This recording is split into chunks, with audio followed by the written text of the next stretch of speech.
يصلون على النبي يا أيها الذين آمنوا صلوا عليه وسلموا تسليما اللهم صل على محمد وآل محمد وعجل فرجهم.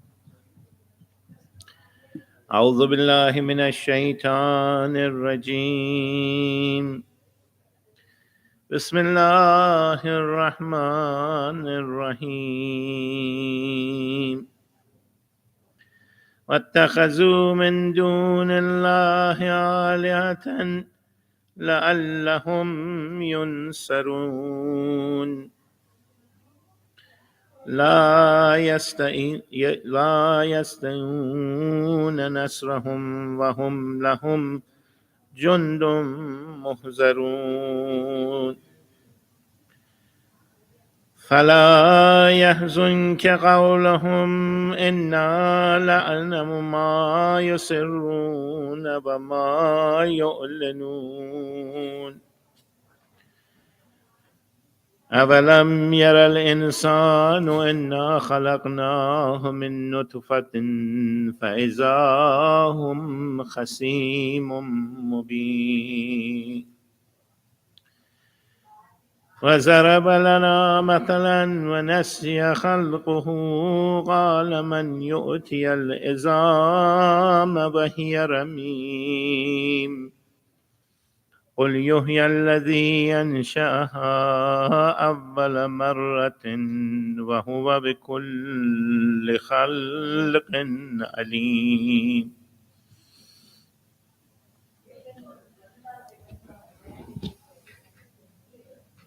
الذي جعل لكم من الشجر الأخضر نارا فإذا أنتم منه توقدون أوليس الذي خلق السماوات والأرض بقادر على أن يخلق مثلهم بلى وهو خلاق العليم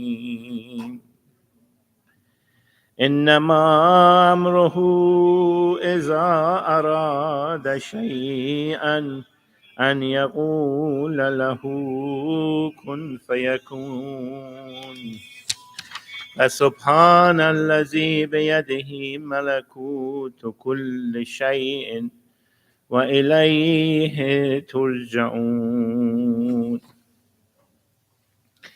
فسبحان الذي بيده الملكوت كل شيء وإليه ترجعون صدق الله العلي العظيم. اللهم صل على محمد وآل محمد وعجل فرجهم. أعوذ بالله من الشيطان الرجيم. بسم الله الرحمن الرحيم. Today we are starting the fifth Majlis. Today we have finished the fourth day of Muharram. Tonight we are in the night of fifth of Muharram.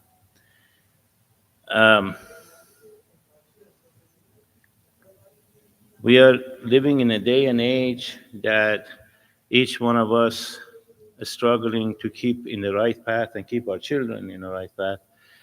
And in doing so, we make a decision to get up and dress up and head to the center for the Majlis-2023-07-22.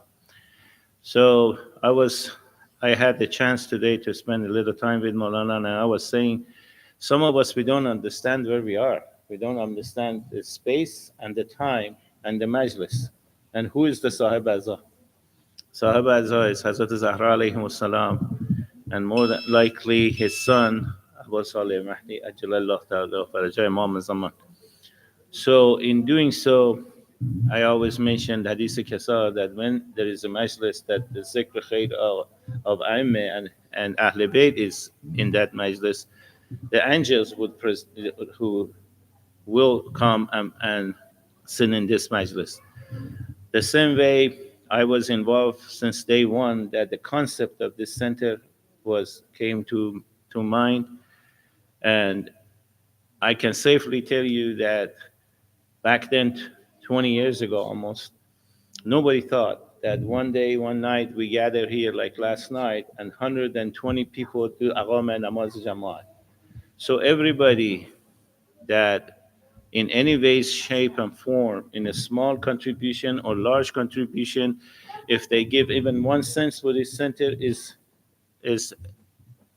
actually contributing to the cause of Hazrat Zahra alayhi salam. So speakers or non-speakers, people can come and say that there is so much sawab in this center. I know after almost 40 years that I was around Kansas City, this is a blessing of Allah subhanahu wa ta'ala. It was meant for us to have this center. So it's also an honor that when there is a need that we can contribute is called upon us to come here. Having said that, um, there is a responsibility that goes with that. When we come here and participate in the Majlis of Hazrat Zahra, and as Maulana said, Imam Zamanana, inshallah, will come between us, and we can't recognize him, but he's here. His presence is here, no matter what. So when you go somewhere, even if it's another house, another friend's house, you don't go from the door and open up the refrigerator. You don't go and take food, and you don't go and do whatever you want. There is a certain etiquette that is preserved.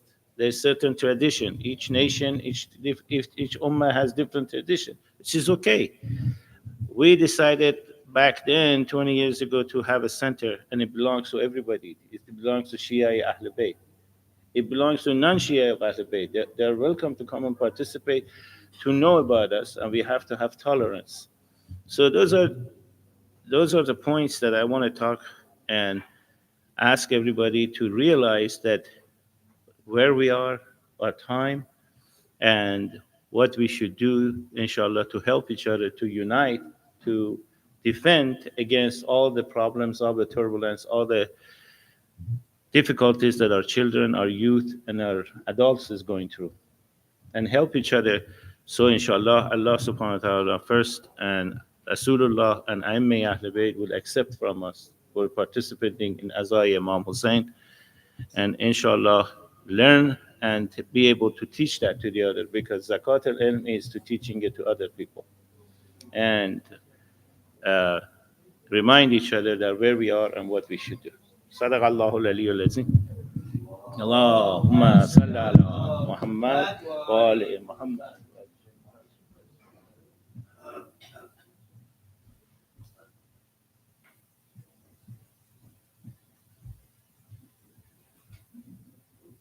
محمد وآل محمد صلوات.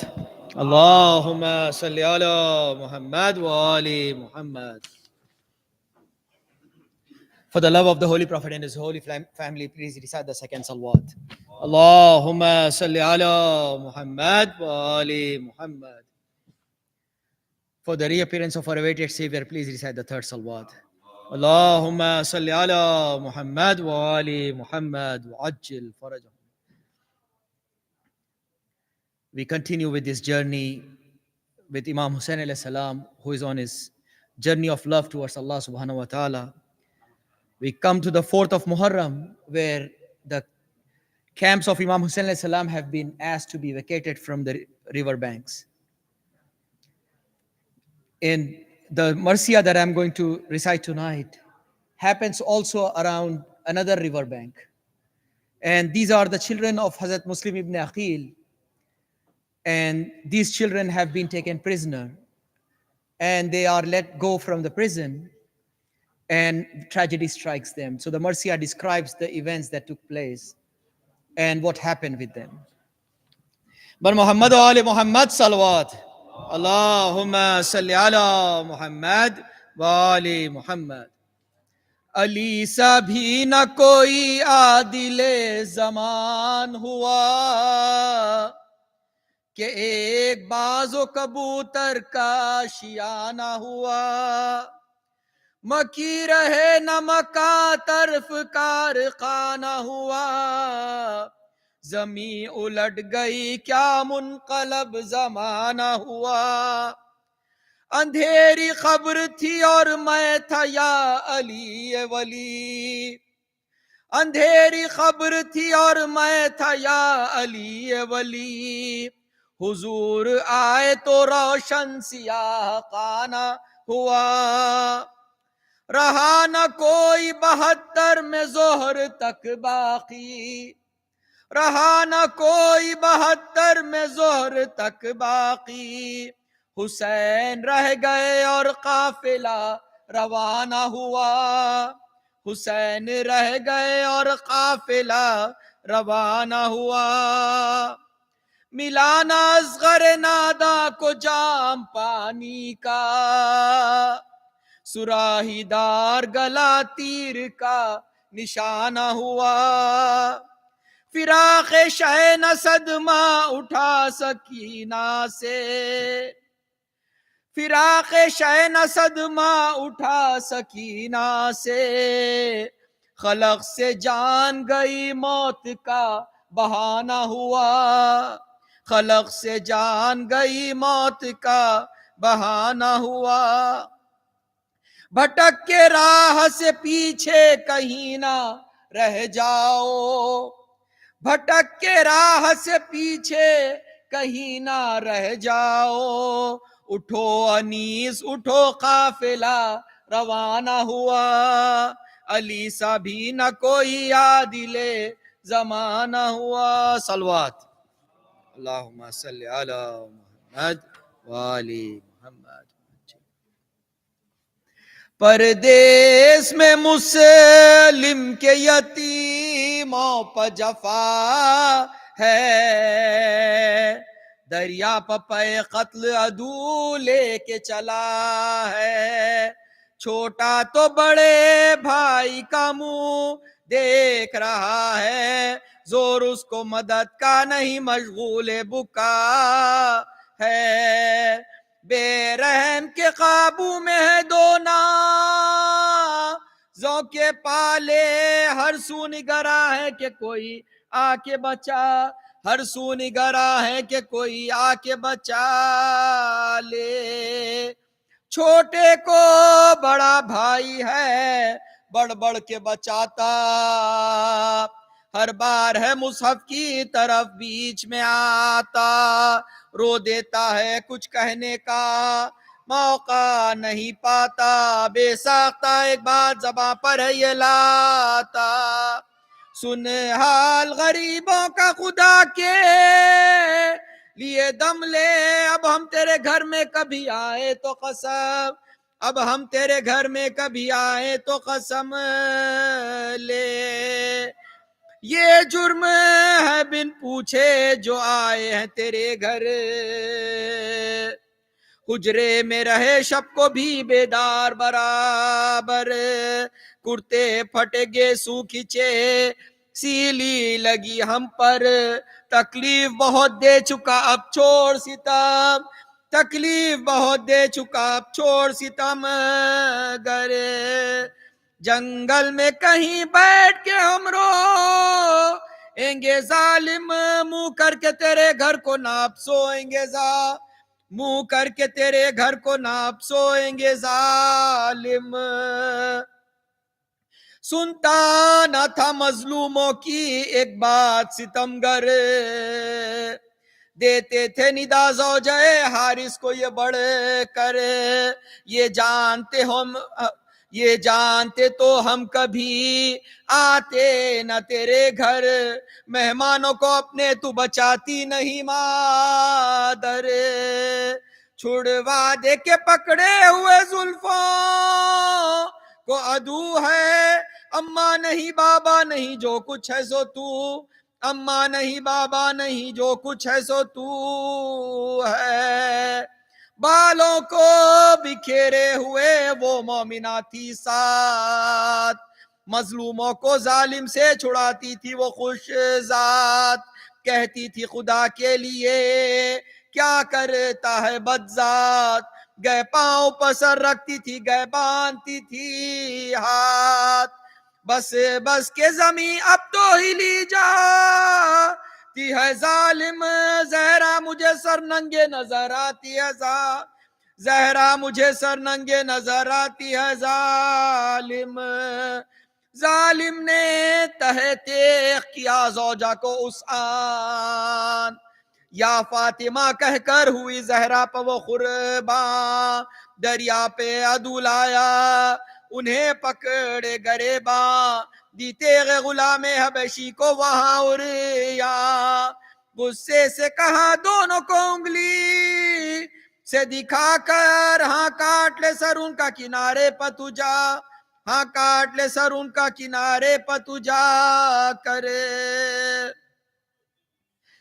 تلوار کو چمکا کے بڑا وہ حبشیہ، یہ تیغ تلے سر کو جھکا کر ہوئے امرا، لکھا ہے کہ تھا وہ حبشی مرد حق آگا، رستے میں خطاب اس سے کیا دونوں نے ناگا، ہم شکل بلال شہ لولاک کا تو ہے، سچ کہہ کے پیغمبر کا محب ہے کہ عدو، سچ کہہ کے پیغمبر کا محب ہے کہ عدو ہے، تو کو رہے ظالم نظر آئے تجھے کیوں کر، لے دیکھ نبی روتے ہیں دریا پہ کھلے سر، یہ سن کے اٹھا ہاری سے ملعون و ستمگر، ظالم نے کہا مجھ کو نہیں خوف پیغمبر، ایک تیغ تلے دونوں برادر کو بٹھا کر، سر کاٹا بڑے بھائی کا چھوٹے کو دکھا، سر کاٹا بڑے بھائی کا چھوٹے کو دکھا کر، سر پاس رکھا لاش کو دریا میں بہایا، بھائی کے گلے کا جو لہو خاک پہ پایا، الفت سے برادر کا لہو جوش میں آیا، تب جوڑ کے ہاتھ اپنے یہ قاتل کو سنایا، پوچھوں یہ لہو کرتے سے تلوار جھکا دے، لوٹوں بڑے بھائی کے لہو میں جو رضا، لوٹوں بڑے بھائی کے لہو میں جو رضا دے، وہ بولا کہ ہو شوق سے غلطہ مجھے کیا ڈر، بھائی کے لہو میں وہ لگا لوٹنے گر کر، کہتا تھا بڑے بھائی کہاں ڈھونڈے برادر، تم تو ابھی بیٹھے ہوئے تھے میرے برابر، کس نے ہے نصیب ایسے الٹتے ہوئے دیکھا، بھائی نے گلا بھائی کا کٹتے ہوئے دے، بھائی نے گلا بھائی کا کٹتے ہوئے دیکھا، صلوات۔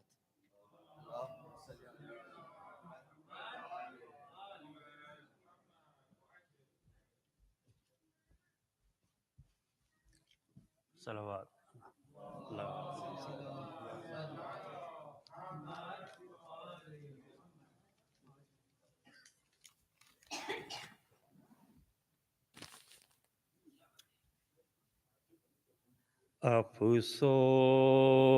افسوس نبی زادیوں کا، ارے افسوس نبی زادیوں کا، شام میں جانا حجاج سے پوچھو، ہے افسوس نبی زادیوں کا، شام میں جانا سجاد سے پوچھو، سر ننگے وہ، ارے سر ننگے وہ ماں بہنوں کا، دربار میں جانا سجاد سے پوچھو، چھپتی تھی نبی زادی نبی زادی کے پیچھے ارے چھپتی تھی نبی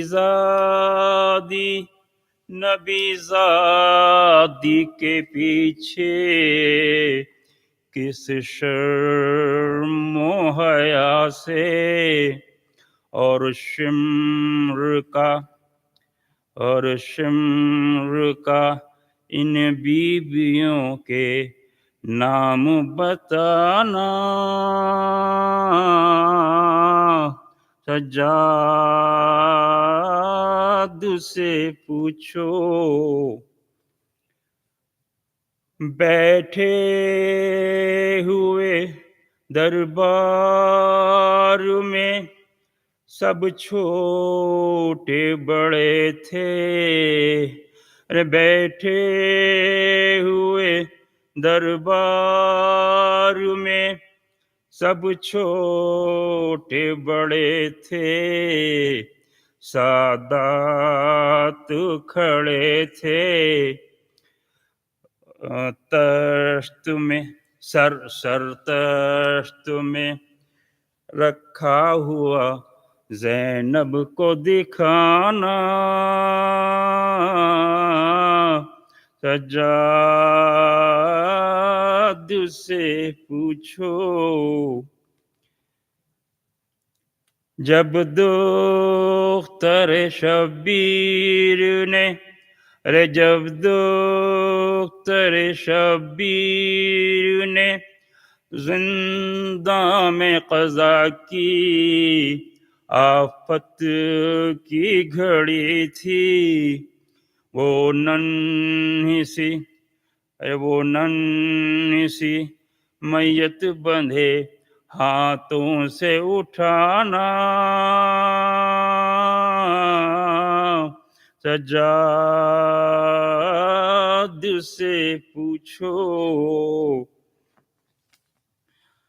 وہ شام علم اور وہ شام علم اور وہ تماچوں کی وہ بوچھاڑ وہ بچی کے رخسار عباس کو رو رو کے سکینہ کا بلانا سجاد سے پوچھو ظالم لب سرور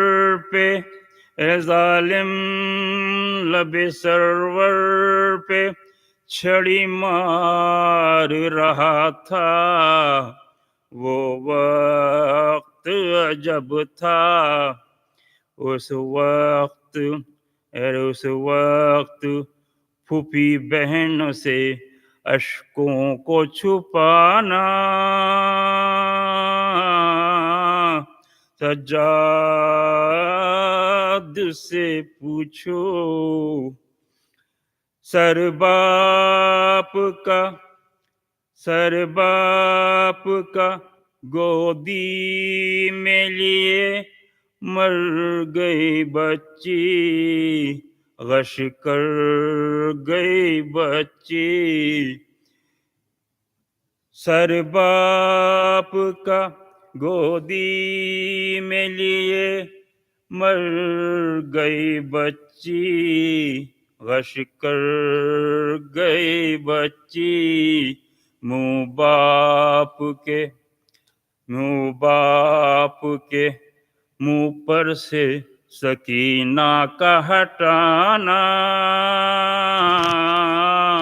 سجاد سے پوچھو افسوس نبی زادیوں کا شام میں جانا سجاد سے پوچھو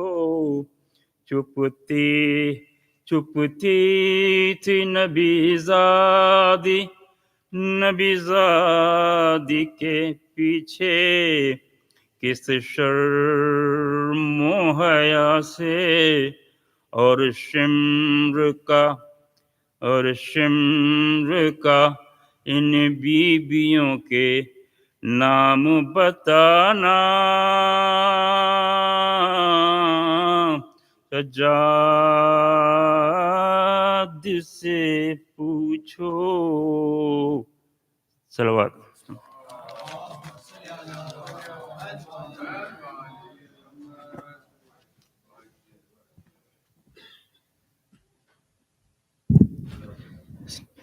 Bismillahirrahmanirrahim. Salawat.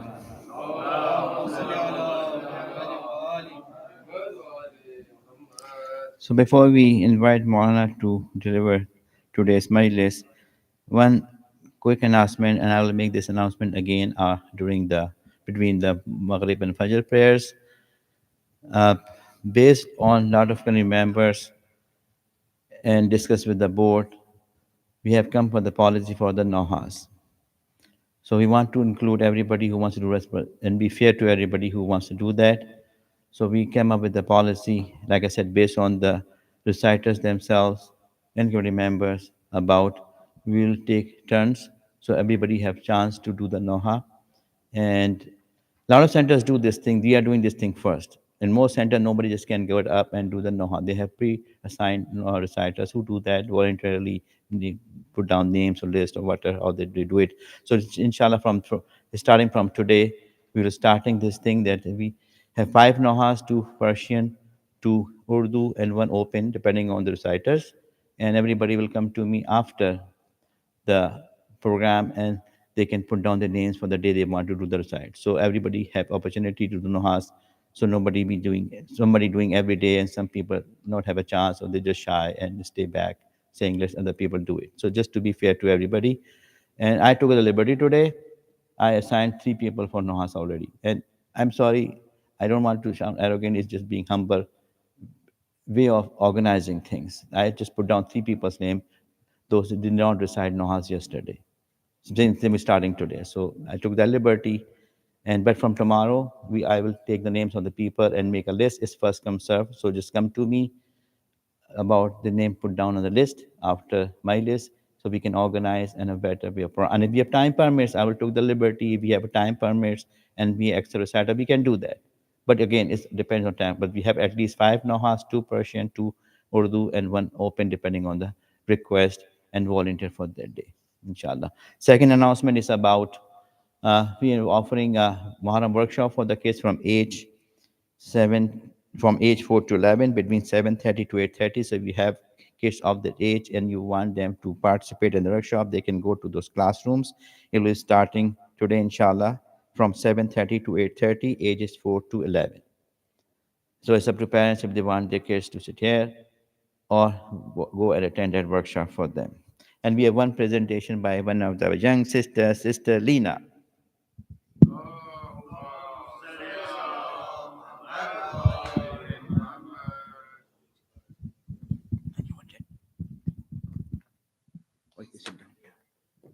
Sit down.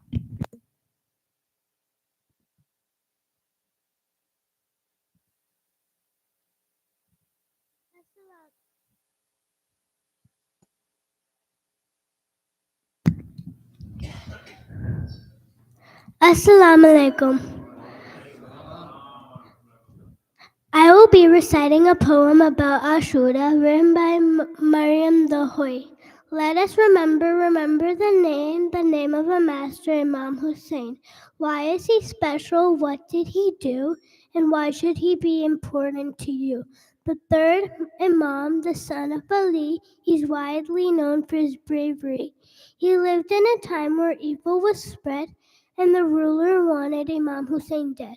Yazid was a man who did awful things. He stole who others was the worst of the kings. He wanted the people to follow his lead. He forced them all to feed into his greed. But Imam Hussein stood in his way, and this angered Yazid every single day. For Allah appointed Imam Hussein, and Islam was meant for him to reclaim, so that Muslims could go could live a life of peace, to be closer to God and have knowledge increase.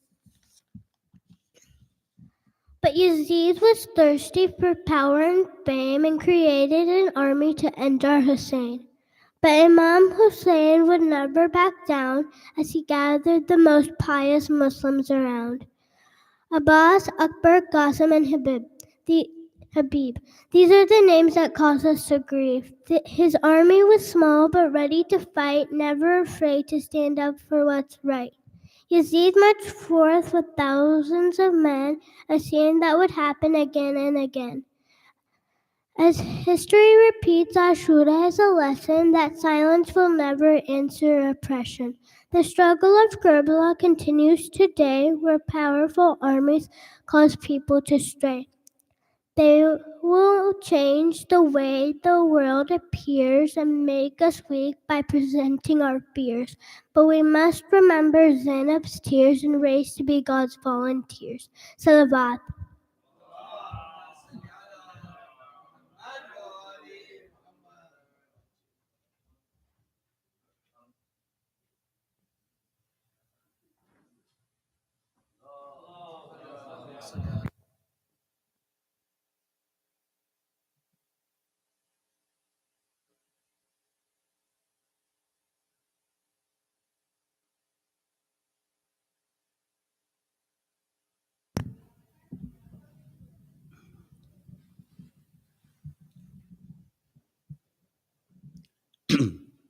سورة المباركة الفاتحة.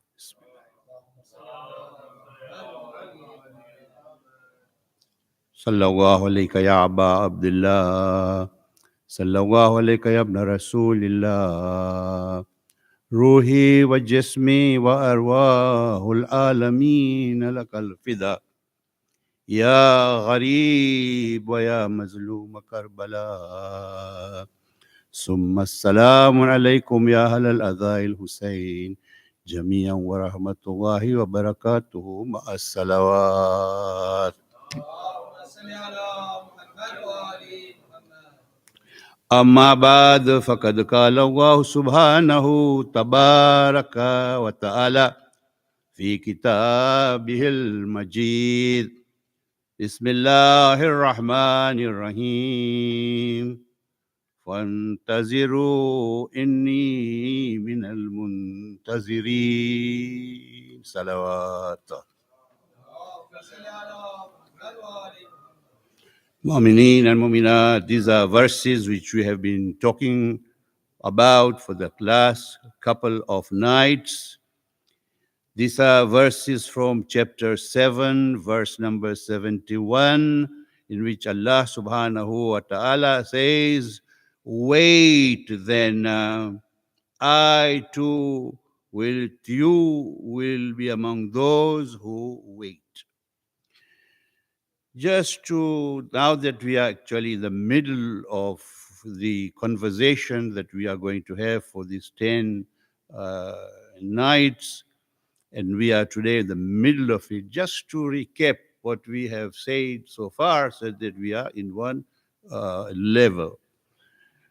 We have talked about the one of the greatest mercy of Allah subhanahu wa ta'ala among many endowments, and that is His guidance. His guidance, that He is going to guide us. And we have looked at the various ways in which this guidance has been coming from Allah subhanahu wa ta'ala. And we have now reached at the stage where there is this divine guidance that is coming to us, but in an environment that is different from the environments in which others have been receiving this guidance. And therefore, we were talking about these verses which mention the stage in which we are now, and that is the stage of intizar. That is, we are in the stage of waiting. This is the time of ghaiba, occultation, and the imam of the time is there for us, but they are, as we said, the guidance, I have repeated this, is universal. It's not limited to any particular person. The way Allah subhanahu wa ta'ala mentions, He is Rahman and He is Rahim. And therefore, this guidance comes from Rahman and Rahim through His representative, who is the Imam of the time. However, we also say this not only is this universal, it is also ubiquitous. It's all over, every way. However, and it's also continuous, but also it's conditional. There are certain conditions to be fulfilled. And yesterday we mentioned one of these conditions, how this system works in the age in which we live.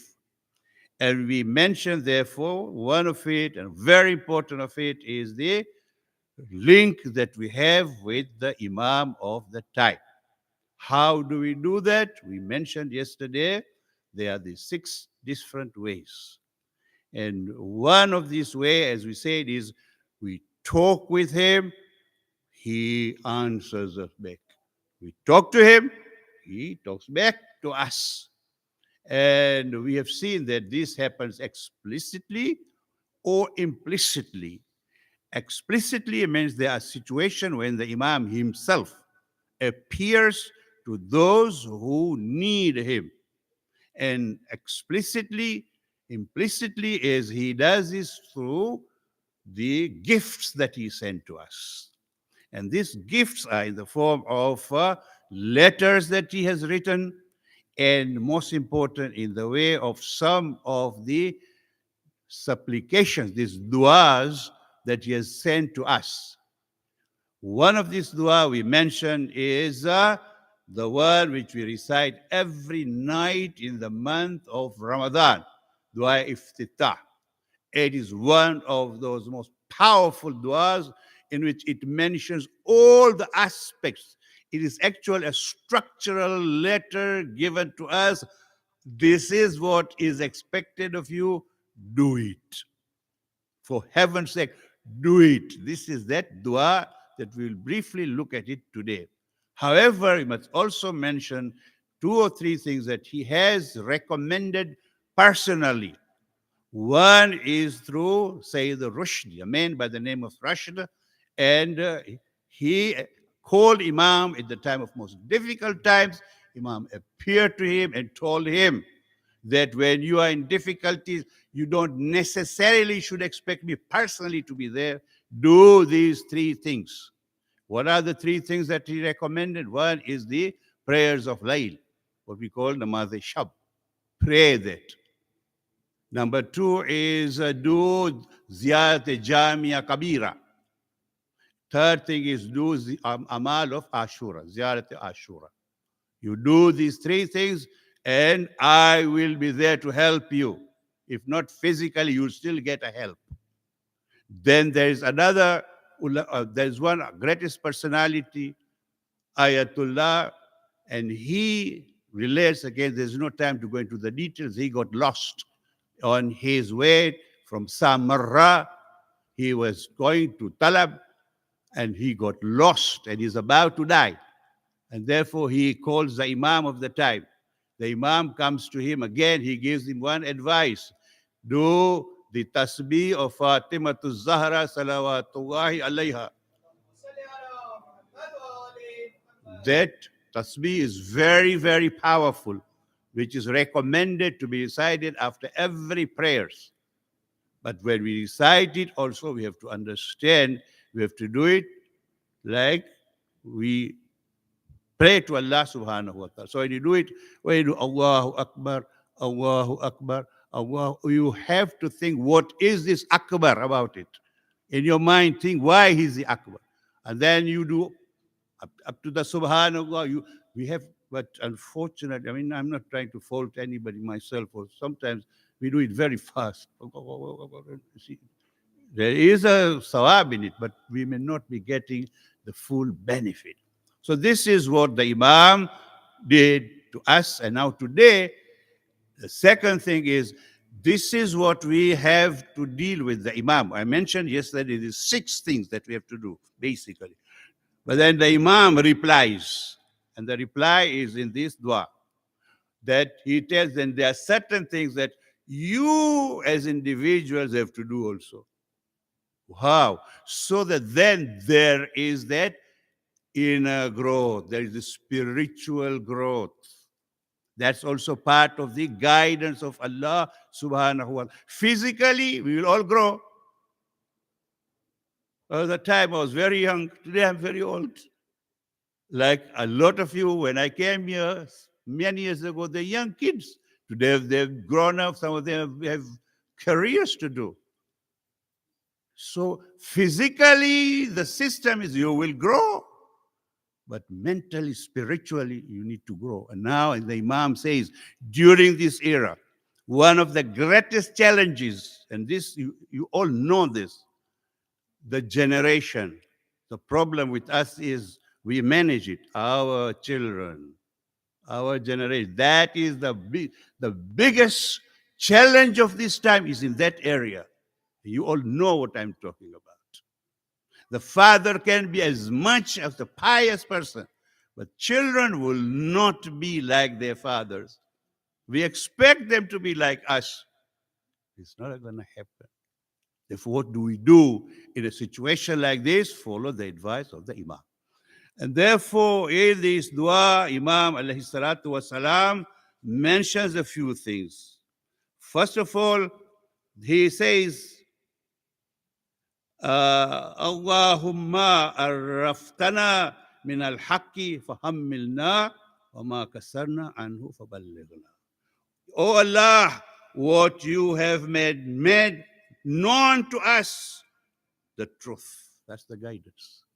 That you and me are today on this part of Ahlul Bayt, that you and me today are sitting in this gathering, it is the grace of Allah subhanahu wa ta'ala. That's what Imam is telling us.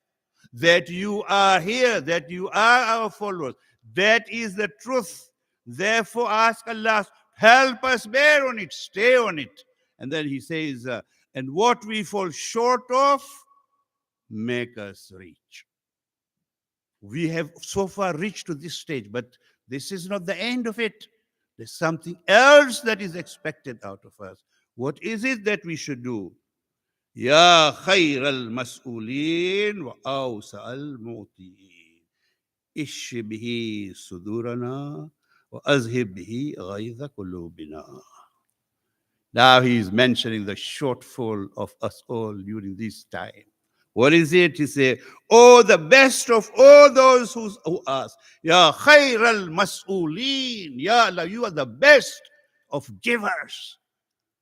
What is it that we ask from you? And you are the most generous of all those who give. We want from you what?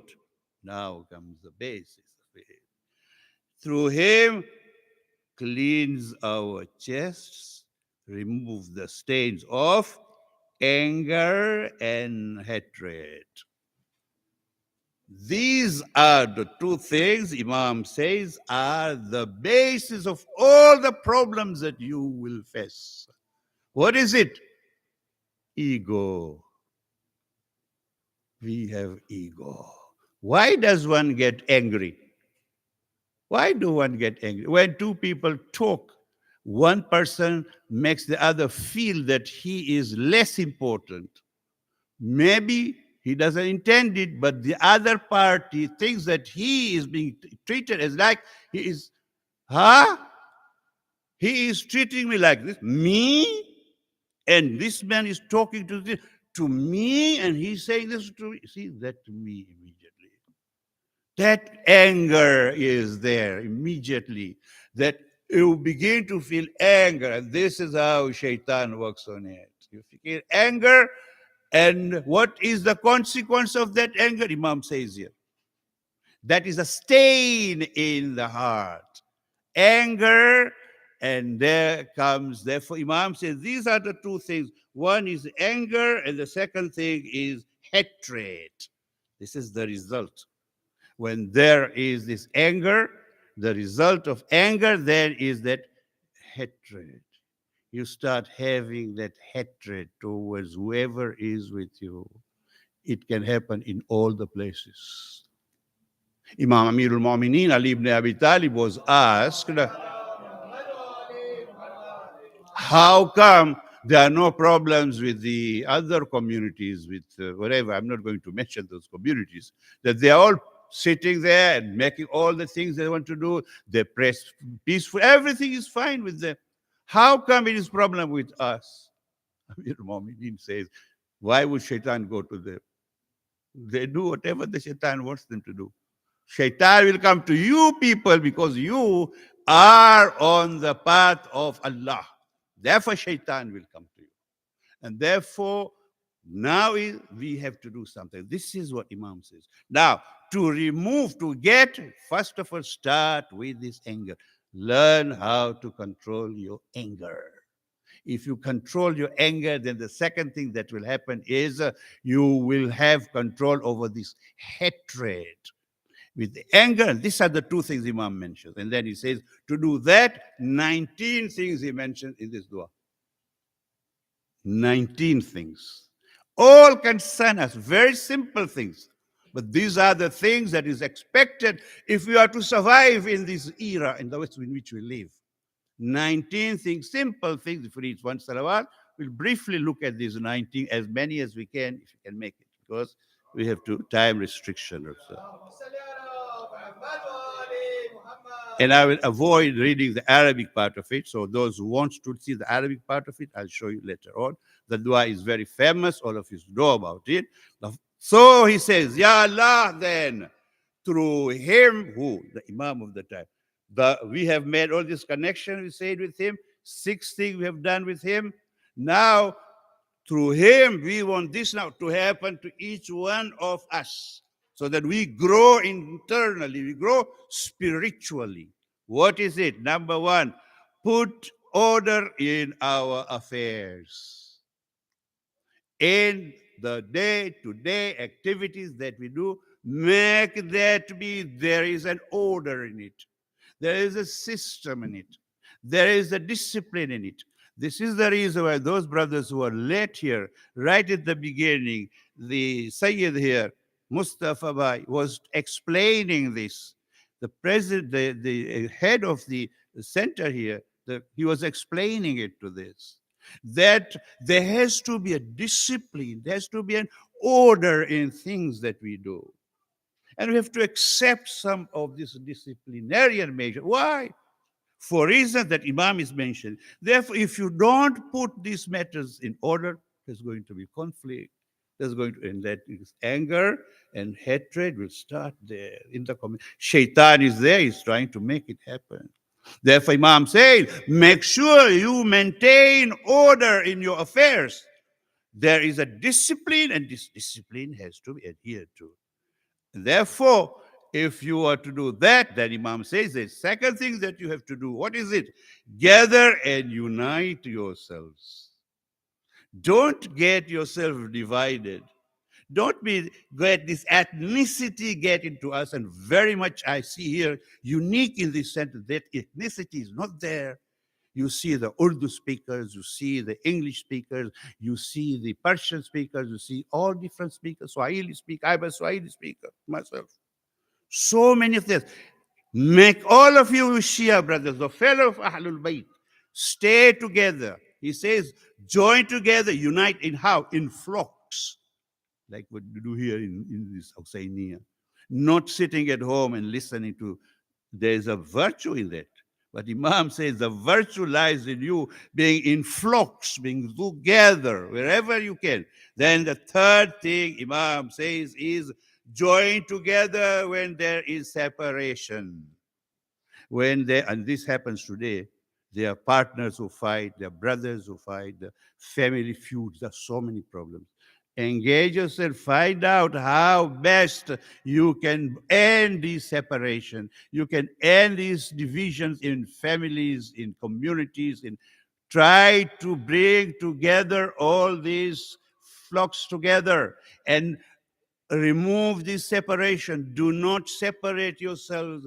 Do not grow into groups. Stay together. This is then the Imam says, to do that, you know what you are. This is the Imam says. This is the dua. You are in the minority. You are in the minority. Aren't we in the minority today? Just think about it. You are in the minority. Remember, you are in the minority. Make sure that minority does not become minority. Because sometimes among the minority, there are minorities. Therefore, Imam says, make sure you are minority. We mentioned yesterday, these are 6 things that Imam mentioned yesterday, which I read to you. This is also part of this dua. That you will be divided, that you will see your enemies victorious, and you will see yourself be totally, as Amirul Mu'minin said, you will be treated like ants, like a housefly, shooed away. Why? Because of yourselves being divided among yourselves. Therefore, Imam says here that you are minority, don't stay in the minority, and don't make minority among minorities. Stay together if you are to survive. Then Imam, the next one says that lift this degradation. Don't try to degrade people among yourselves. Whoever comes to you, center, for example, don't look with him with degradation.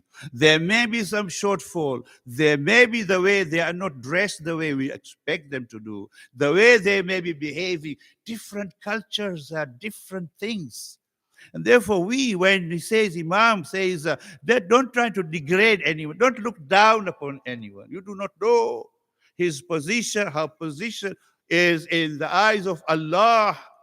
You may think that this is, you treat this. No, Imam says, do not have that degradation. Don't have that segregation among yourselves. If you do that, see, there is therefore no growth inside you. Then the Imam goes forward, says, relieve the miseries. As I say, this is the time everybody who is in the community, who doesn't have problems. There are different types of problems that we are going through.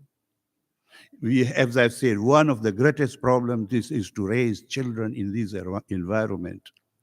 However pious, however learned in religion, in good manners a person may be. But remember our children, where do we send them? The places where they go, the schools in which they go, the environment in which they grow. These are problems. Amirul Mu'minin, Ali ibn Abi Talib, alayhi salatu wasalam, in the Wasiya that he writes to his son, Imam Hassan, what does he say inside? That the mind of a child is like a fertile soil. It has whoever puts his seed first there, that is how it is going to grow. Oh Hassan, if I had not put these seeds in you, you would not be Hassan. Is this only for us? Imam Hassan is Imam Hassan is Imam. Is this a Masumin? Only is giving us the example that your children will be exposed to all these. This is the biggest challenge of this era, of this age. This was not there in my age. We as children, the way our parents dealt with us was very strict. I remember you go to the mosque, you sit with the child, with the father. You move your leg, he will pinch you. Can we do it today with our children? Things are changing, and we cannot have our children the way we were brought up. Therefore, we have to pass this certain traditions that we had will not be going with the children. Therefore, we have to be very careful. Imam says, relieve the miseries of each other, sit together, find out how can we help each other solving these problems. How do we do this? The misery of everybody is our misery. This is what Imam is saying. Wherever he is so, when he sees Mu'mineen suffer, he is also suffering. And that's why he says, I am also waiting. Make yourself such that then Allah allows me to come and meet you. Otherwise, he doesn't come. One reason is because of the way we are. We will do the same, what they did to Imam Hussein and Hazrat Muslim ibn Aqil. This is the reason. This is the barakah. Imam does not come. We have to improve ourselves. And that is what Imam says. Relieve yourselves among miseries. Help each other. The first thing is one of these miseries Imam mentions. Relieve of people who are in debt. Easy. It's easy said. Those who are in debt, those are financially in problem, you are in a position to help each other financially. In this situation, economic situation of the time, in this time of inflation, for example, how many families may not be able even to have meals 2 times a day? How many people are about to lose their homes, mortgages? What are the difficulties among Muslimin, among your brothers? Imam says, take care of it if you can. If Allah has given you a means to help, whatever that you have, spend it to help each other. There is a story which is told, and it has some meaning in it, that there is a farmer, and this farmer, in his house comes a serpent. Every night a serpent comes into the house. Sorry, not a serpent, but a rat comes in the house every night and makes a lot of trouble for them. So we have to get rid of this rat. So they had a trap for it. When they kept the trap in that house, it was there was a chicken. And there also a bird, and they were talking among them, and there was a cow. So that rat is telling the cow, and he's telling the chicken, remember, be careful, there is a trap here. They laughed. They said, this trap is for you. It's not for us. We are safe. It's for you. Okay. So one night, there is a noise in the trap. So the wife of the farmer goes to check, thinking that this is the rat that was caught there. She goes to beat it.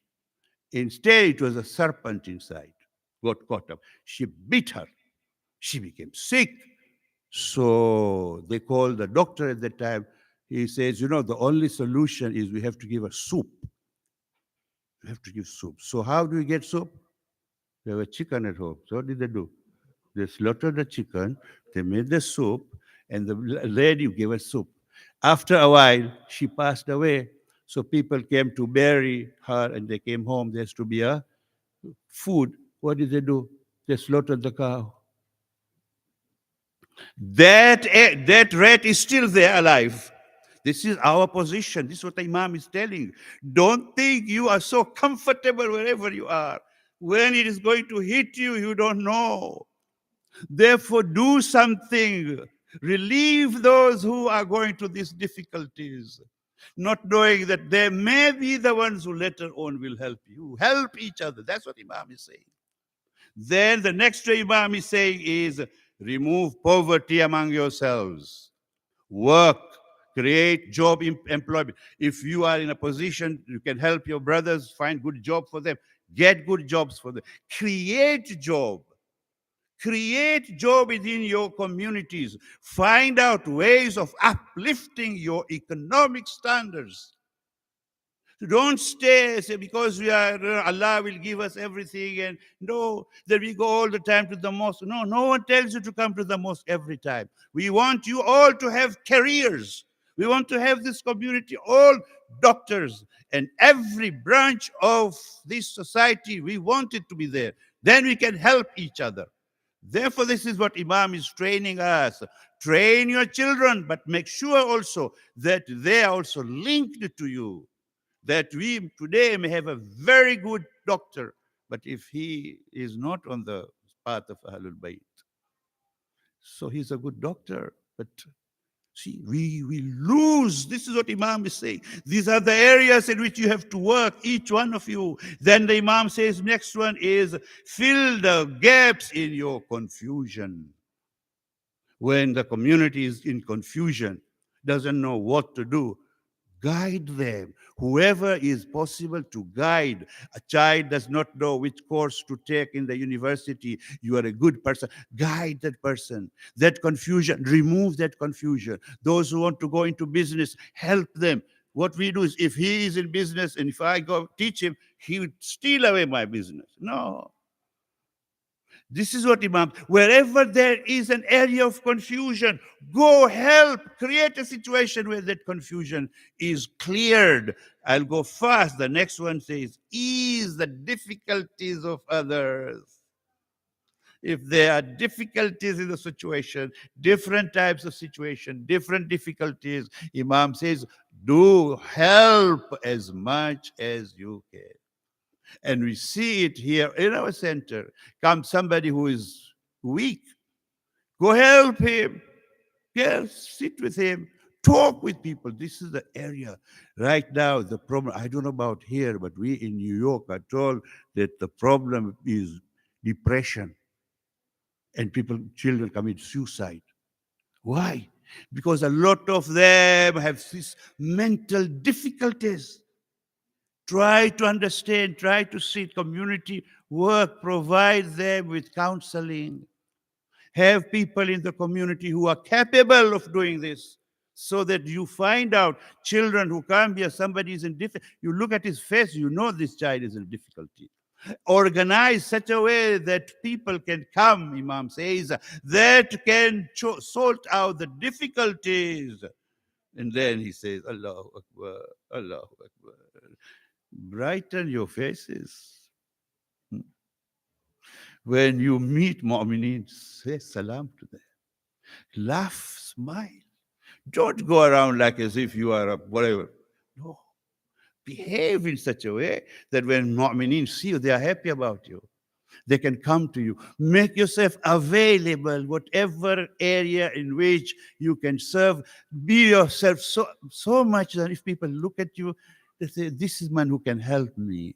Imam said, therefore, don't behave like you. Have your bright face. Behave. Get well in the community. Don't behave like you're... No. Imam says, shine in the... And then Imam says, goes to the next one very fast. Free those who are prisoners. Now, prisoners are of different type. Try to help create freedom in your community. Those who are going through these difficulties, and prisoners are of different type. Again, I don't want to go into that. The next one is grant their requests. There are some people who need help. You don't have to wait for them to come and beg. In the community, this is a small community, you don't have those problems maybe. But the bigger communities that we have come from, there are people who are going through a lot of difficulties, financial difficulties, but they cannot come and ask. They won't ask. They find it so hard to ask. So don't wait till you find somebody who's in the streets. Before that happens, try to do something. Give, therefore, grants. Give, help them, give grant, whatever you can do. Why does he say that? Because we have sent gift to him. Remember, I said it. When we have sent gift to him, what is he telling us? Yes, you have sent gift to me, but there are in your community more people deserve this gift. You've sent it to me, very good, I'm happy. But make a habit of giving this gift also to those members of your community who need this help and these grants. Then Imam goes forward and says, difficult, fulfill your promises. Fulfill the promises that you have made. Again, not here, but in our other communities, they are members of the community. They're supposed to give contributions. They have committed. They promise, but they don't fulfill it. Even the small promises that you make, fulfill them. The promises that you make to your children, for example, I'll do this for you, fulfill it. Teach your children that when a promise is made, it is fulfilled. Therefore, the promises that you make, Imam says, and that's why we say, Silmun liman salamakum, wa harbun liman harabakum. Ya Imam, do you make these promises verbally only? Or there is an action in it? Ya Aba Abdullah, we say, you're calling him. Are you really calling him? Are you really genuine in what you are saying, or is just your lip service? Imam is drawing our attention to our behavior. The next one is answer the calls. One of the call is what? Alhaakumut takasur hatta zurtumul maqabir. Kalla sawfa ta'lamun. Thumma kalla sawfa ta'lamun. You do not know when that call will come. When I say to myself also, be all the time aware that anytime I will be called upon. And there can be different types of calls. Families may become suddenly sick. You may have to do so. There's so many calls that will be prepared for these calls. Then Imam goes forward, he said, grant us our requests. Okay, see? This is the request I am making to you.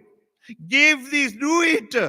How much Imam can press and tell us the importance of this thing? You have been sending gifts to me. So this is also another gift. If you do all this, this is also a gift to me. Do it. This is what the Imam says. The next one is cause us to obtain what we hope for. Fatima Az-Zahra salawatullahi alayha. In one of the du'as, it says, Ya Allah, do not give me that thing which I ask, which is not good for me. And give me that which I don't ask you, but is good for me. This is what is happening among our children. Sometimes they make they come to the mahfal, they ask, Allah, help me on this, Allah, help me this. And the help doesn't come. Why it doesn't come? You do not know that that thing that you ask is so harmful for you. And therefore, he will not give you. You can do whatever he will not give you. He will give you what is good for you. This is the training that we have to give to our kids, that in our life, you will not get everything. Did we in those areas got everything? You see, now because of the wealth, the parents are wealthy, the parents are capable, therefore they are becoming lenient. In society in which we grew, one room, 8 people in the family, one room. The food that was eaten in the afternoon was the food that we eat in the evening. And there was no choice. The children knew whatever is there to be eaten. Things have changed. Now, what we do it now? Provide different food for the children. We do it here. And I'd say it doesn't happen here in our center. Some food is for the children, but then some adults will come in. We also want to have it. But this food has been reserved for the children because they can't eat it. But we want this also. Ultimately, the children go without it. Not here. I'm not talking about here. I'm talking about the centers where we come from. You see, therefore, these are the minor things that we have to get. So do not give me what... And then the last 2 ones. From this world and the hereafter, give us more than we expect. There's a lot of things that we expect. Give us something more than that. These are the training. These are the 19 points that Imam said, make it part of yourselves. Tomorrow we'll now go into something else and see how does that Imam develops onto this in the form of a dua. That we will, inshallah, if we have time, we'll look at it. Tonight is therefore that night that we talk about that position in Karbala where all the supporters of Imam Hussein, all the Sahaba, all those friends and companions had been martyred. We heard yesterday of how Habib ibn Mazahir was martyred, Zuhair was martyred, Muslim was martyred. All of them had been martyred. Now is the family of Ahlul Bayt. And you will see, and this is the Hasan of Hazrat Abu Talib. The children, that family, those who are martyred from the family of Ahlul Bayt, were all from the progeny of Abu Talib. They were the children of Aqil, or grandchildren of Aqil. They were those grandchildren or children of Ja'far. And then there were the children of Ali ibn Abi Talib. These are the 3 children of Abu Talib, and the contribution on the day of Ashur came from there. So now they are left, these children, from the house of Muslim. Today we'll talk about that. We have already talked about Shahadat of Muslim ibn Aqil. In Karbala, it is said Muslim had either 4 children there or 2 children. There are difficult. I'll try very briefly to explain this. Abdullah and Muhammad were in the teenagers, yes, almost teen or above teen. These are the ones who were there and have been recorded about them. And they were actually took part in the martyrdom. And these are the 2 children that Imam Hussein addresses when there's a Muslim death becomes apparent. He tells them, you have done enough. Now you can take your mother and you take your sister and you can go and live peacefully. You have done your... I said, no, we will not go, we'll stay with you. and they stayed with him. Very little is written about them. What is written about that in the histories of the annals of Karbala, Abdullah and Muhammad, they went to fight. Abdullah, in the process of fighting, he went to wipe out his sweat from his forehead. When he did this, one person, an enemy, threw an arrow. So his hand got stuck there on his, and this is how they martyred him. And Muhammad was also martyred. Now there are these two children, Ibrahim and Muhammad, for which you have heard the Marsiya. How they ended in Kufa, there are two narrations. We don't want to go into the details of narration. There is one from Mali Sibtain, who talks about Hazrat Muslim bringing these children with him to Kufa, and that's how they reached Kufa. There is another one, Amali, by Sheikh Sudduk alayhi rahmah. He says, these children, Hazrat Muslim did not take them. These children were there in Karbala. And on the eve of Ashur, when Imam Hussein had been martyred and when the children were scattered all over the places, these two children were kidnapped and they were taken to Kufa. And this is how they ended up in Kufa, ultimately in the hands of Ibn Ziyad. And therefore, these two children, young 7 and 8 years, 6, 7 years of age of children, and they ended in the hands. That there should be a lesson for those who help Imam Hussein. Their family, their children will suffer like this. Therefore, these two children were they're put in prison under one person.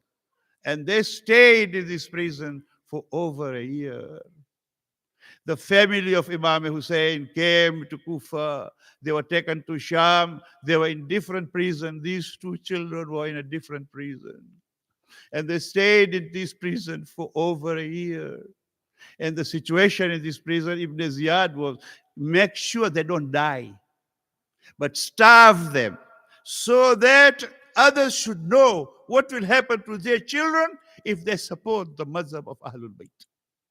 Therefore, just imagine when I look around here, when I see these children, 7, 8, I feel what must have been the position of these two children. I see the children in the laps of their mothers and the laps of their fathers, 7, 6 years old. And now they are in prison, given meal once a day, given one meal a day and water just to keep them alive. How these children must... History doesn't write it, but just think about these children. How much they must have missing their mothers. How much they must have missing their father. There was no care for them. They were put in prison for over a year. It is one day that they discussed among themselves. How about if we tell this jailer what our position is? Maybe he will take pity on us and free us from this situation. Therefore, when the jailer brings them food, they talk and ask him, are you a Muslim? They say, yes. Are you a follower of Rasulullah? Yes. Do you know Amirul Mu'minin? Amirul Mu'minin had ruled in Kufa. It's not people did not know him. He says, yeah, I know Amir Ali ibn Abi Talib. Do you know Akil? He says, yes. So we are the children of Muslim. We looks at them and said, I did not know, I didn't take care to find out who you are. But now that I see you in this position, I will set you free. Go away, I will set you free. Whatever happens to me from Ibn Ziyad, I will pay for all the difficulties that I've caused to you. Therefore, he sends these children and he tells them, take this ring from me, go to Qadisiyah, one of the stations, show it to somebody there. He gives it the location. He's my brother. He will bring you, take you back to Medina. The children are set free, but before they can get to where they wanted to go, they ended up, they didn't know what to do. They find a lady and she takes them in her house. Seeing the condition of these children, the lady took pity on them and took them in her house. This is the first time that these children, after a year, get proper meal to eat. They get a proper place to sleep. As they slept, they said, this house, there was either a son of that lady or a son-in-law, whatever it was. This person comes home very, very angry and tired. The lady asked him, why are you behaving like this? He said, I have been searching for two children. They escaped from the prison of Ibn Ziyad. A price has been put for the head. Anyone who brings them will be paid handsomely. I have tried my best to locate these children. I could see them. The lady keeps quiet. The man is very hungry and angry. He goes to rest. It is said the children of Muslim got up at night. The older one tells the younger one, I had a dream. I saw our father in the presence of the Prophet and Amirul Mu'mineen, and they were asking, Muslim, Muslim, where are your children? And my father said, our father said, today they are going to meet us. Oh, my brother, it looks like our days are now over of these difficulties. The younger boy said, I also had the same dream. As they talk about this, the man is sleeping in the other room. He hears it, Haris my name. He comes inside looking for, he saw these two children who asked them who they are. They say, we'll disclose to you, but will you give us aman? Will you give us safety? Will you give amnesty? He said, yes, by Quran I will do that. The children disclosed who they were. Haris started beating them. 7, 6 years old boys being beaten. And he tells them, I have been looking for you, and you are in my house. Then he took them. And there was a pillar in the house. He tied these two young boys on the pillar. Up to the morning, he takes them to Furat. He takes them to Dajla. He takes them to the river, and he is there to kill them. The children try to save him. These are the children from Ahlul Bayt. Like Imam Hussein wanted to save these enemies told them, don't stain your hands with my blood because there are consequences. These children tried to explain this man, set us free, send us to Medina. My uncle will reward you. He said, no way, I have to kill you and I'm going to kill you. But this is the training that they have received. Now that they know that they have to be killed, they make a request. What request? Allow us to pray 2 rakats. These difficulties, they turn to Allah subhanahu wa ta'ala. He says, pray as much as you want. The two children prayed. Then they said, Ya Allah, be our judge. Justice between us and him is in your hands. As I said, these are warriors. These are the children of warriors. When it came to save their lives, they tried to save their lives. Now that they know they are going to be killed, the older one says, kill me first, so that I can save my brother if he is to be saved. The younger one says, kill me first. Haris takes the older one and slaughters him like they slaughter an animal. They remove his head and he puts it in a bag. Now the younger brother, he sees the body of his brother. Blood is gushing out. He goes forward. He says, let me have this blood on my body so that this is how I will go and meet Rasulullah and tell him what has happened to us. He is also martyred. But when the first boy is martyred, Haris takes his body and throws in the river. It is said the body started floating and it go away. When the younger brother is also killed and his body is thrown in the river, and he said these two children had stayed together all their lives in prison. Now the two bodies, a headless body, went over the stream. Haris comes to Ibn Ziyad. Historians like Sheikh Abbas al-Qummi writes in his book that when Haris takes these two heads and presents them in front of Ibn Ziyad, he says, with all his anger, with all his hatred, the heads were such that he stood up first, he sat down, he stood up again. Then 3 times he said, Haris, what kind of heart did you have that you slaughtered these children? If Ibn Ziyad saw these heads, what would have happened if the mothers of these children had seen the head? She spent her whole life waiting that one day she will be united with her children. She was never united with her children here on this world. When I read these in books of history, there is one thing which strikes me most. The mother of these children did not see the severed head of her children on the day of Ashur, on the day of 11th of Muharram.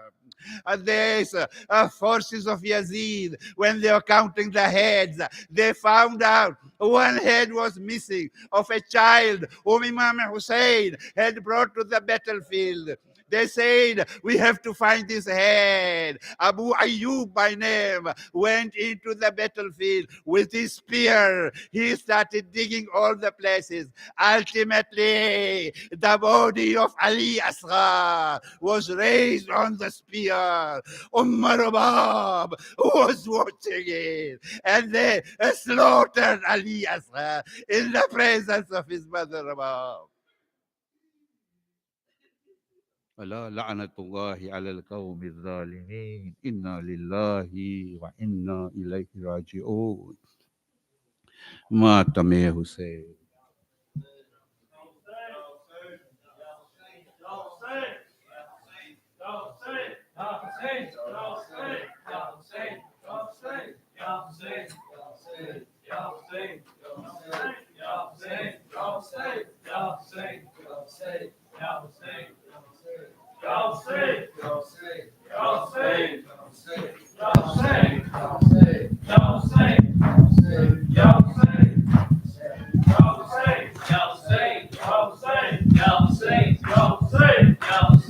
Sajjad जो कैदी की तरह शाम चला है सजाद जो कैदी की तरह शाम चला है जवाब देंगे सजाद जो कैदी की तरह शाम चला है हर हल्का जंजीर में हर हल्का जंजीर में मातम की सदा है सजाद शाम चला है सजाद जो कैदी की तरह शाम कहता था मुहारी ना हमें देखने आओ कहता था मुहारी ना हमें देखने आओ मखदूमाए कौनैन पे मखदूमाए कौनैन पे बालों से रिदा है जाद जो कैदी की तरह शाम चला है सजाद शाम चला ज़ैनब भरे दरबार में अब जाएगी कैसे زینب بھرے دربار میں اب جائے گی کیسے، زینب بھرے دربار میں اب جائے گی کیسے، بیمار سر شام، بیمار سر شام کھڑا سوچ رہا ہے، سجاد جو قیدی کی اے شام چلا ہے، سجاد جو قیدی کی طرح شام چلا ہے، سجاد میں قیدی کی طرح شام چلا ہے، دفناؤں میں زنجیروں میں جکڑا ہوا کیسے، دفناؤں میں زنجیروں میں جکڑا ہوا کیسے، لاشوں کی طرف یاس سے، لاشوں کی طرف یاس سے وہ دیکھ رہا ہے،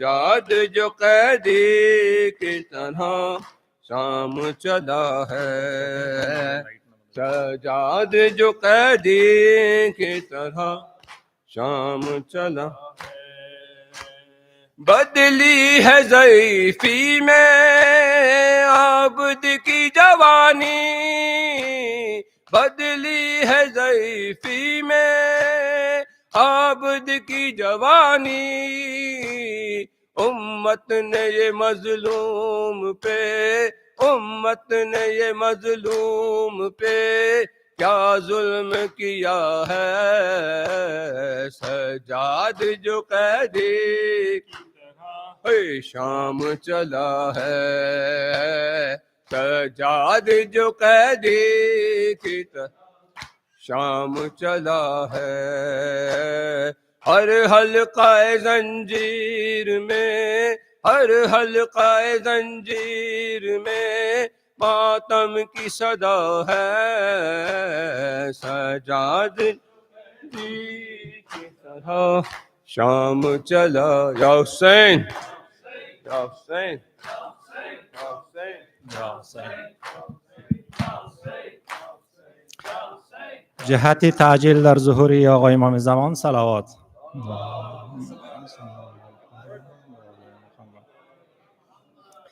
شاهدین در کربلا منزل مبارک، شاهدین در کربلا منزل مبارک، شاهدین در کربلا من آمدی خوش آمدی شاه شهیدان، آمدی خوش آمدی شاه شهیدان، به کفن در کربلا منزل مبارک، شاهدین در کربلا منزل مبارک، شاهدین در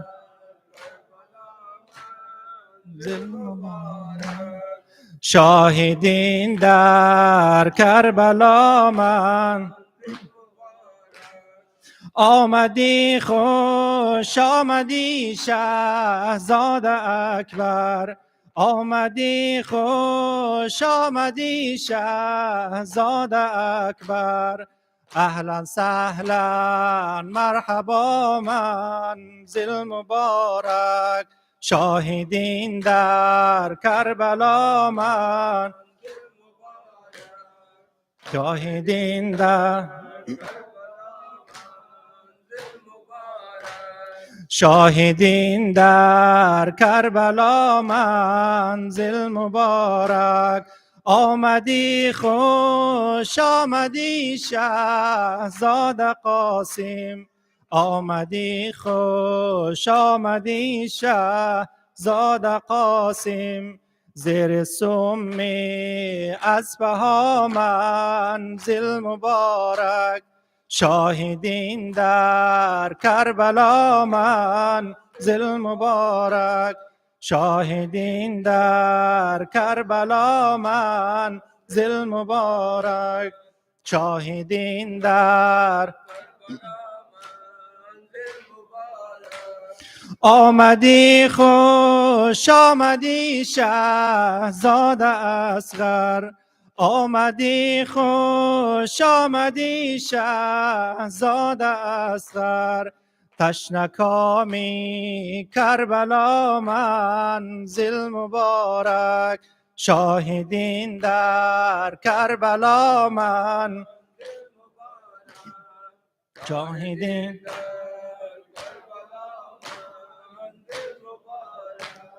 آمدی خوش آمدی المصائب آمدی خوش آمدی المصائب رخت ماتم کن بپا منزل مبارک شاهدین در کربلا منزل مبارک شاهد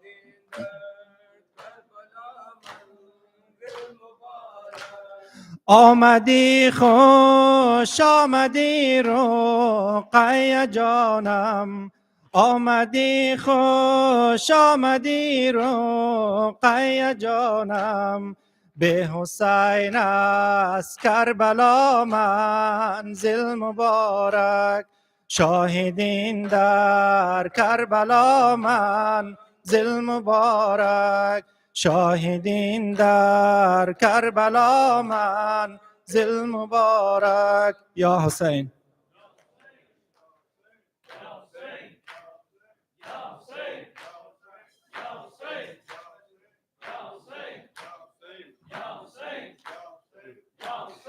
کہتی تھی یہ زینب کہتی تھی یہ زینب یوں ماں کا مان نبھانا یوں ماں کا مان نبھانا اے آن محمد اے آن محمد اے آن محمد اے آن محمد شبیر کا تم صدقہ ہو اب خیمے میں بیٹا تم لوٹ کر نانا اے آن محمد اے آن محمد اے آن محمد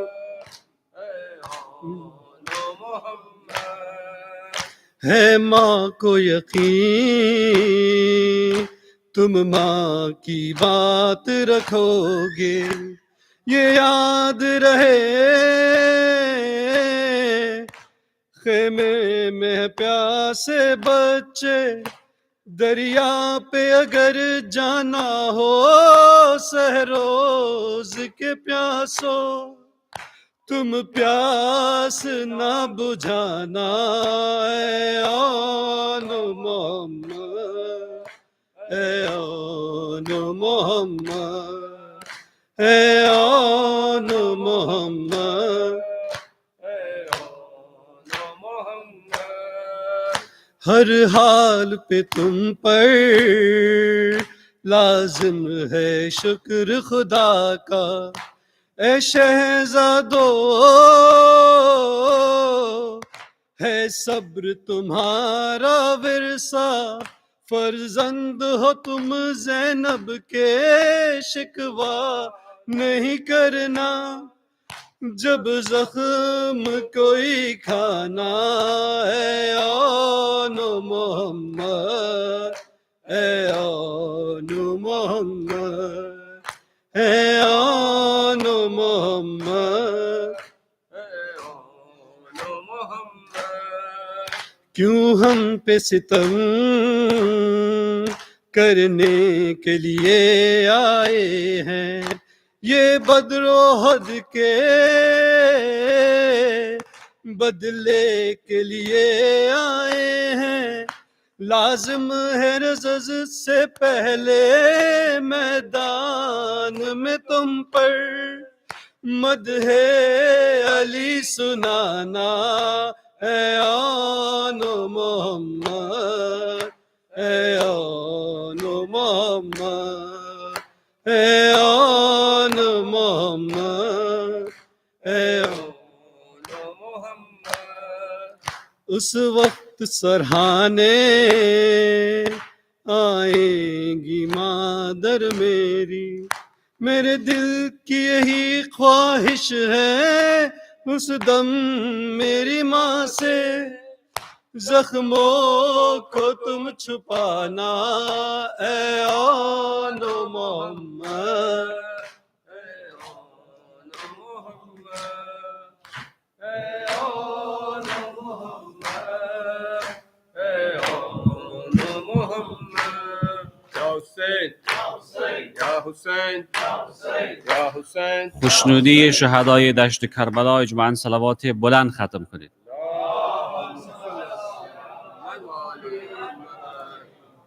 خون می چکد ز رأس شیء کربلا حسین، شد قطع از دم تیغ جفا حسین. سردار بر سنان لعینان به کربلا، دین را نمود بهر جهان برملا حسین. من جان به خدا دادم تا زنده شما باشید، من جان به خدا دادم تا زنده شما باشید، من جان به خدا دادم تا زنده شما باشید، من جان به خدا دادم در رای حقیقت ها، من جان به خدا دادم در رای حقیقت ها، تا بین جهان حق گوینده شما باشید، من جان به خدا دادم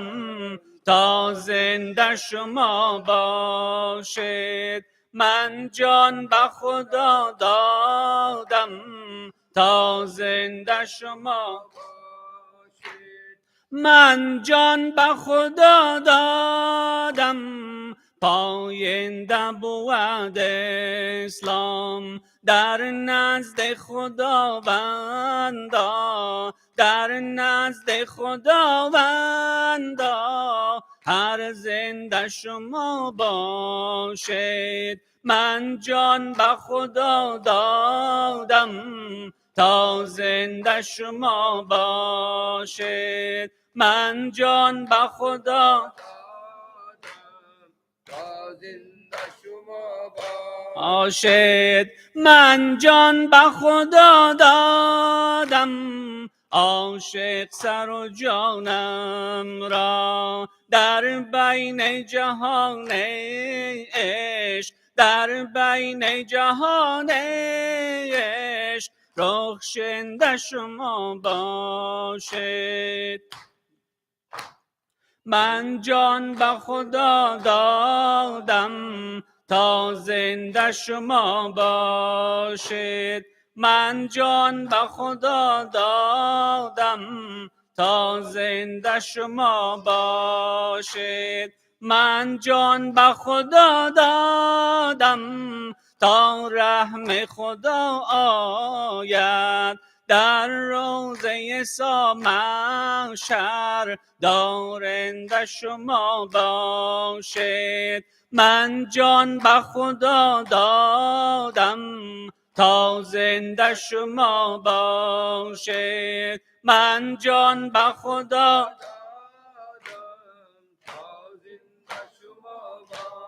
شد، من جان به خدا دادم ای امت پیغمبر.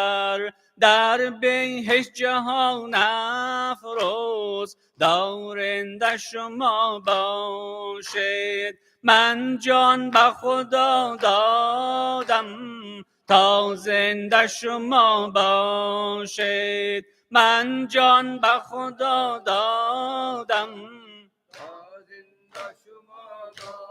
شد، من جان به خدا دادم جان همه یاران را. من جان به خدا دادم جان همه یاران را.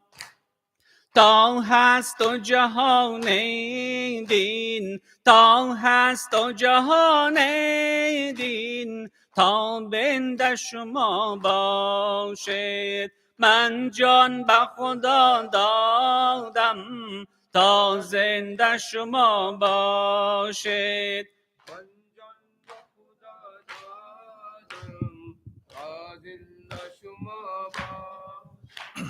یا حسین یا حسین یا حسین یا حسین یا حسین یا حسین یا حسین.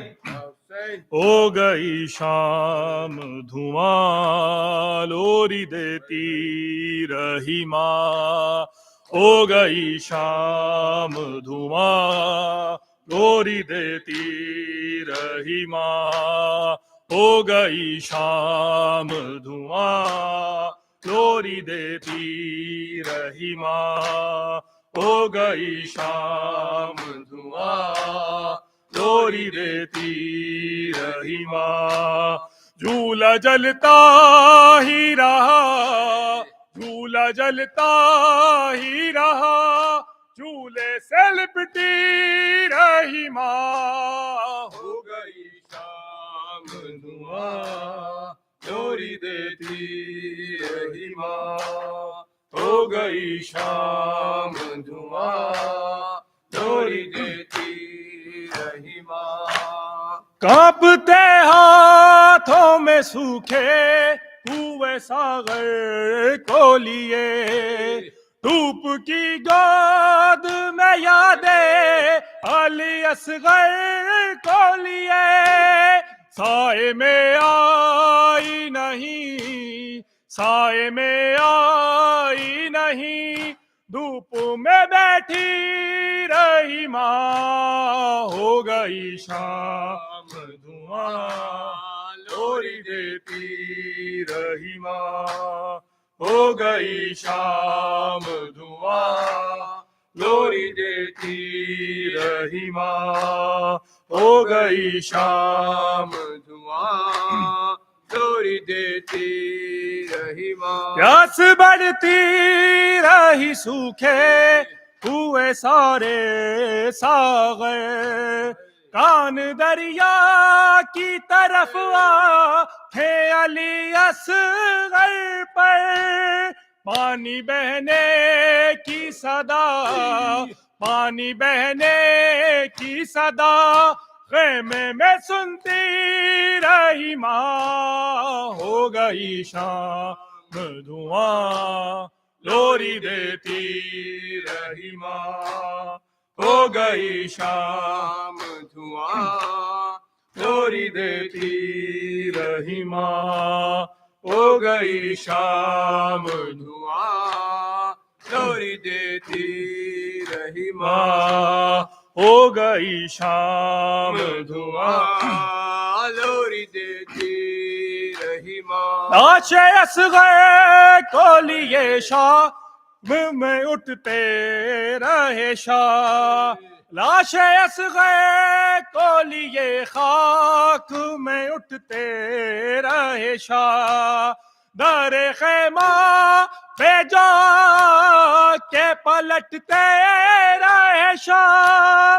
خاک پہ گرتی رہی خاک پہ گرتی رہی خاک سے اٹھتی رہی ماں ہو گئی شام دھواں لوری دیتی رہی ماں ہو گئی شام دھواں جواب دے کے دیتی رہی ماں ہو گئی شام دھواں لوری دیتی رہی ماں ہو گئی شام لوری دیتی رہی ماں قافلہ کے رکا جب کے در صغرا پر ہائے اصغر کار دے پہ گری غش کھا کر سنگ در تھام لیا سنگ در تھام لیا سر کو پٹکتی رہی ماں ہو گئی شام دھواں لوری دیتی رہی ماں ہو گئی شام دھواں لوری دیتی رہی ماں ہو گئی شام دھواں لوری دیتی رہی ماں ہو گئی شام دھواں لوری دیتی رہی ماں آئے جلتے ہوئے خیمے میں سکینہ ہے نوید درمیاں شعلہ کے جلتا ہوا جھولا ہے نوید دونوں کو تھامے ہوئے دونوں کو تھامے ہوئے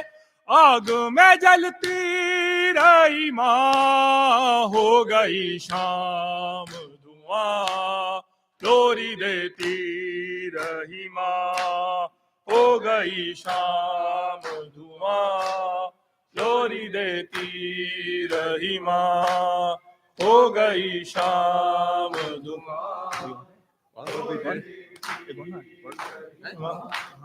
ہو گئی شام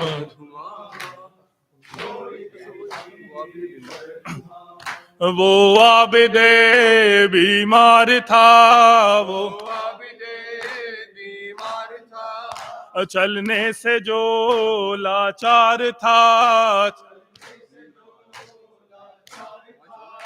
اور شام کا بازار تھا اور شام کا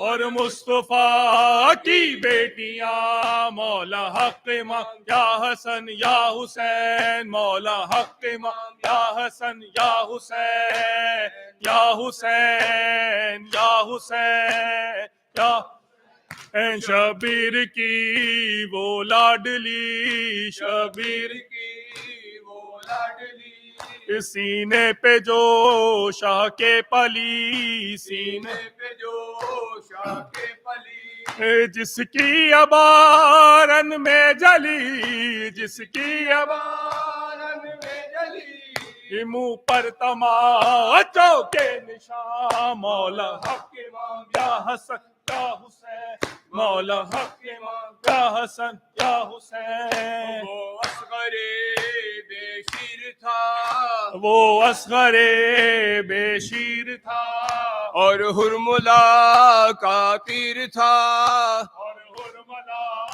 کا تیر تھا او پیاسا گلا کیوں کر چھدا روئے زمین اور آسمان مولا حق امام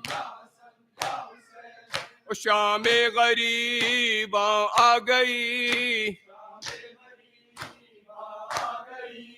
عابد کو غیرت کھا گئی پہرے پہ زینب آ گئی عباس اور اکبر کہاں مولا حق امام یا حسین مولا حق امام یا حسین مولا حق امام یا حسین یا حسین یا حسین یا حسین اللہم صلی علی محمد وآل محمد. السلام عليك يا أبا عبد الله، السلام عليك يا ابن رسول الله، السلام عليك يا ابن أمير المؤمنين وابن سيد الوصيين، السلام عليك يا ابن فاطمة الزهراء سيدة النساء العالمين، السلام عليكم سائر الشهداء كربلاء خصوصا سيدي ومولاي أبا الفضل العباس يا ابن أمير المؤمنين، السلام عليكم ورحمة الله وبركاته. السلام عليك يا غريب الغرباء، السلام عليك يا معين الضعفاء والفقراء، السلام عليك يا سلطان يا أبا الحسن يا علي ابن موسى أيها الرضا، السلام عليكم ورحمة الله وبركاته. السلام عليك يا صاحب العصر والزمان، السلام عليك يا شريك القرآن، السلام عليك يا إمام الإنس والجان، عجل الله تعالى فرجك وسأل الله تعالى مخرجك وزهورك. السلام عليك وعلى آبائك الطيبين الطاهرين، السلام عليكم ورحمة الله وبركاته. نعرہ حیدری.